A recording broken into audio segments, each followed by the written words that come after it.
العرض النهارده هو مسرحية راس ربيع للكاتب الكبير أشرف عبده، وهو مشروع التخرج من ورشة مايكل تدروس. أحداث المسرحية عن جد بيسيب ورث لأحفاده، وبنلاقي الأحفاد ليهم حق في الورث فعلا، لكن في ناس دخيلة بتقول إن هم ليهم حق كمان علشان كانوا موجودين طول الوقت، أو إن ده حق بتاعهم اللي هو ده الرمز اللي بقولك عليه.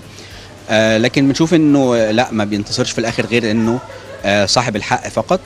وكمان بنستعين بالفن بقى في توثيق لحظات بنسترجعها من افلام معروفه، يعني بنقول قد ايه ده بيوضح اهميه الفن. فريق العمل هو الدفعه رقم 20 من الورشه، وحوالي 80% منهم اول مره مسرح، لكن احنا اتدربنا حوالي 4 شهور على حاجات كتير جدا، يعني الخيال والارتجال والصوت وتمارين النفس ومدرس التمثيل وازاي يتعاملوا مع النص وازاي يحضروا شخصيه وازاي يحضروا مشهد. مسرح حياه لوحده، فكره التمثيل والحركات والانوار تدخل في عالم تاني خالص. عرض النهارده اسمه رقصة ربيع، قصه حلوه قوي، كلنا متحمسين ليها، حاجه مختلفه علينا كلنا، والمواهب كمان حلوه قوي. انا طالعه فلاحه ودي حاجه جديده. هي عباره عن ناس بيجوا عايزين ياخدوا ميراثهم بس، وبيكتشفوا ان في ناس غيرهم، فبيبدا بقى فكره دول عايزين، لا دول مالهمش حق، طب هنعمل ايه؟ النهارده رقصة ربيع.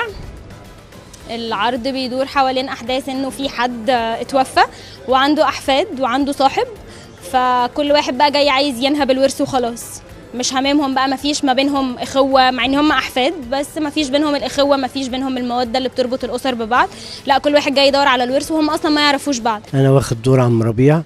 عم ربيع هو الوحيد اللي معاه الوصيه حافظها، ما بيفتكرهاش غير بالرقص والغنى والحاجات دي، مش مكتوبه في ورقه يعني. فهو بيدور حوالين ناس كتير ليها ميراث، وهو الوحيد اللي فاكر ميراث كل واحد وفاكر الوصيه 1 2 3 بالترتيب. العرض حلو علشان بيبين حاجات فيها طوائف من الشعب، الفقراء والمساكين والغلابة والناس اللي معاها فلوس والناس اللي ليها مصالح خارجية وداخلية وكده. فهو عرض حلو بيبين حاجات حلوة وفي رسالة مفيدة للمجتمع، ان الفن بتاعنا هو اللي بيوصل الرسائل وبيعمل الحضارة ويشكل الثقافة للكبار والصغيرين. رسالة حلوة جدا انت بتقدمها، ممكن تكون اصعب من السينما او ممكن تكون اصعب من تصوير حاجة معينة، لان انت عايز تجسد شخصية معينة، عايز توصل رسالة معينة، وفي الحال عايز تقدمها. لو ما تقدمتش مظبوط والتعب فيها جامد في بروفات الى اخره، مش هتعرف توصل الرسالة مظبوط. الدور بتاعي طلب شخصية كرم الفلاح. كرم ده جات له رساله، يعني زي ما بعت له انه جده بيقول له تعالى القصر، وحاطط له فيه عنوان القصر وكل حاجه، بيخش بيتفاجئ بحلاوه القصر.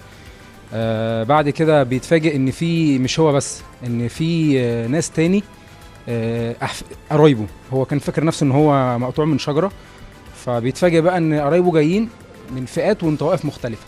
فبيبدا بقى ان هم في الاول هم مش متحدين مع بعض، وواحده واحده عن طريق عم ربيع بيبدأ بيديهم رسالة ان هو يقول لهم ازاي الورث بتاعهم ايه، بحاجات يتجمعوا فيها. المسرح طبعا بيديك خبرة كبيرة، اولا بيديك في الحياة عامة بره المسرح، لو انت في شغلك او في حياتك او مع اصحابك عامة، بيكسر عندك حواجز اللي هو رهبة ان انا ممكن اتكلم قدام مين. فانت مجرد ما طلعت على المسرح خلاص انت بأي حد هتتكلم قدامه.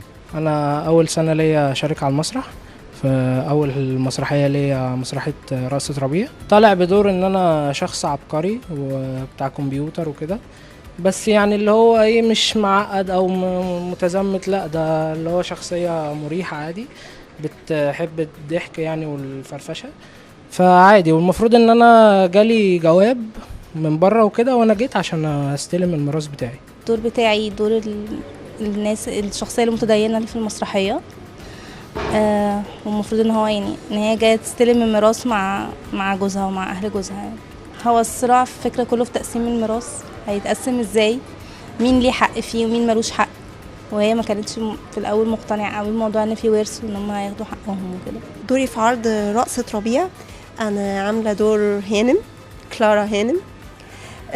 دي المفروض حد بيعمل دسائس ومؤامرات، هي وفؤاد باشا.